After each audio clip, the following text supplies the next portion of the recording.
सभी दर्शकों को राधे राधे नमस्कार। तो आइए आज गौतम बुद्ध जी की कुंडली के ऊपर हम चर्चा करेंगे। तो शुरू करते हैं। यह देखिए, यह है श्री गौतम बुद्ध जी की कुंडली और इस कुंडली में देखिए कर्क लग्न की कुंडली है और कर्क लग्न की कुंडली में देखिए धर्मेश अर्थात जहां पर लिखा है 12 धर्मेश जाकर सीधे कर्म स्थान में बैठ गए हैं और कर्म स्थान के स्वामी मंगल अपने ही क्षेत्र में बैठे हुए हैं। समझने के लिए देखिए, यह है धर्म स्थान, यह मैंने यहाँ पर गोला कर दिया है, चिन्ह लगा दिया। तो यह है धर्म स्थान और यहाँ के स्वामी कौन है? गुरु। मीन राशि के स्वामी होते हैं गुरु। और गुरु कहाँ पर बैठे हैं? जहां पर लिखा है 1, यह है कर्म का स्थान।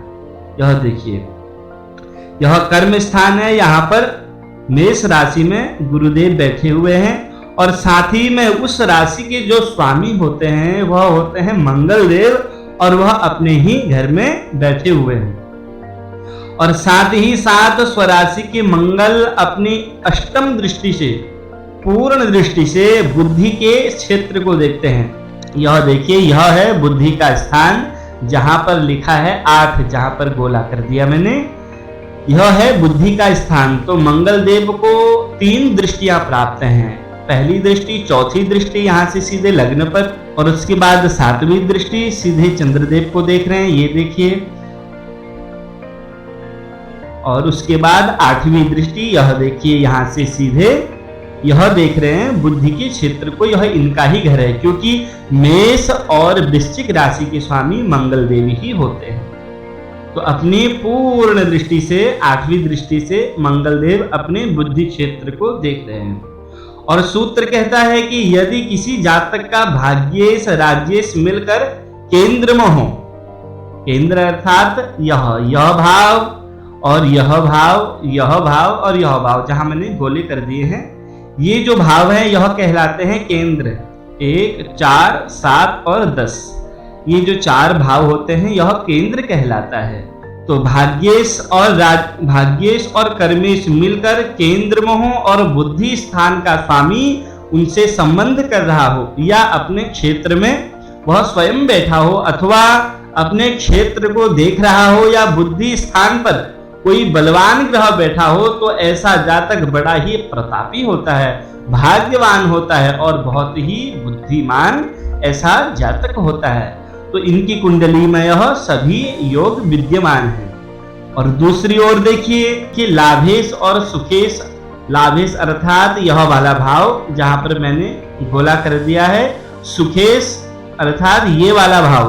तो यहाँ के स्वामी वृष और तुला राशि के स्वामी कौन होते हैं? शुक्रदेव। शुक्रदेव जाकर कहाँ बैठे हैं? कर्म स्थान पर बैठे हैं और साथ में धनेश सूर्य भी इनके साथ में है। और छठे स्थान पर देखिए उच्च का केतु बैठा हुआ है। यह है छठा स्थान जहां पर लिखा है 9। ये देखिए, यह है केतु। केतु देव यहां पर उच्च के हैं और केतु पर पूर्ण दृष्टि है गुरुदेव की। अपनी 9वीं दृष्टि से गुरुदेव केतु को देख रहे हैं। गुरुदेव को भी 3 दृष्टियां प्राप्त हैं।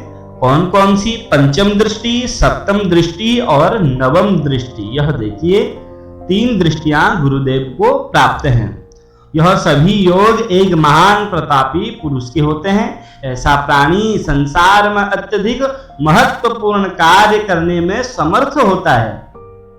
और यदि छठे स्थान पर या तीसरे स्थान पर, देखिए छठा स्थान है ये जहां पर 9 लिखा हुआ है, छठा स्थान यह है और तीसरा स्थान है यह देखिए जहां पर लिखा है 6, यह है तीसरा स्थान।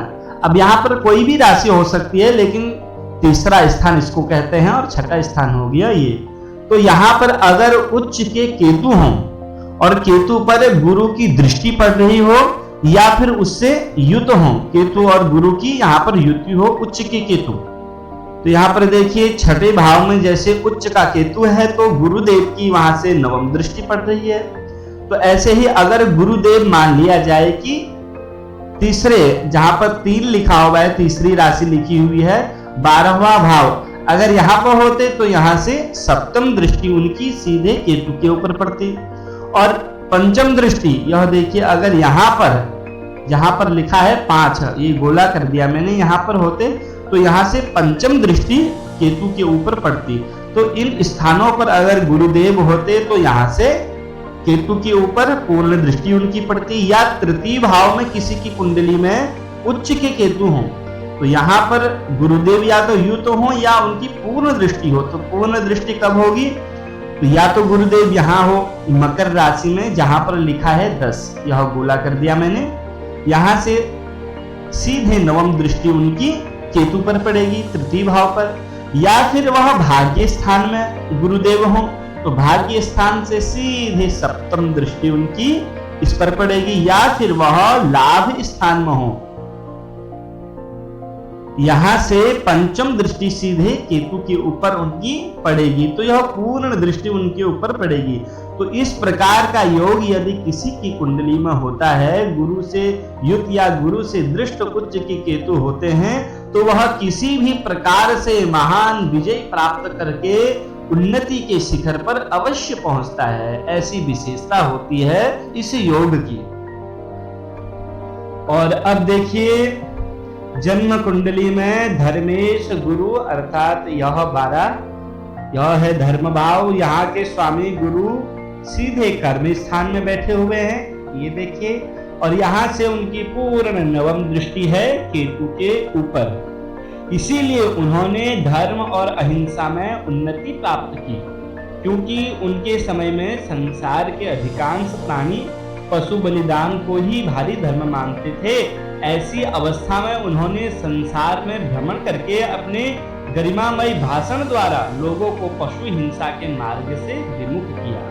तो ऐसे प्रभावशाली वह भाषण किया करते थे। तो कौन से ग्रह का प्रभाव था? तो उनकी कुंडली में देखिए प्रभावशाली भाषण देने की महान शक्ति मंगल देव के कारण थी। यहाँ बैठे हैं मंगल देव मेष राशि में, ये देखिए, क्योंकि वह पंचमेश होकर अर्थात यहाँ के स्वामी होकर अपने ही स्थान को पूर्ण दृष्टि से देख रहे हैं। केतु और गुरु लोगों को अपने प्रभाव में फंसा लेते हैं, अपने प्रभाव शक्ति में उनको आकर्षित कर लेते हैं। गुरु और केतु का ये प्रभाव होता है। तो ऐसा आकर्षण शक्ति उनको गुरु और केतु के द्वारा प्राप्त थी।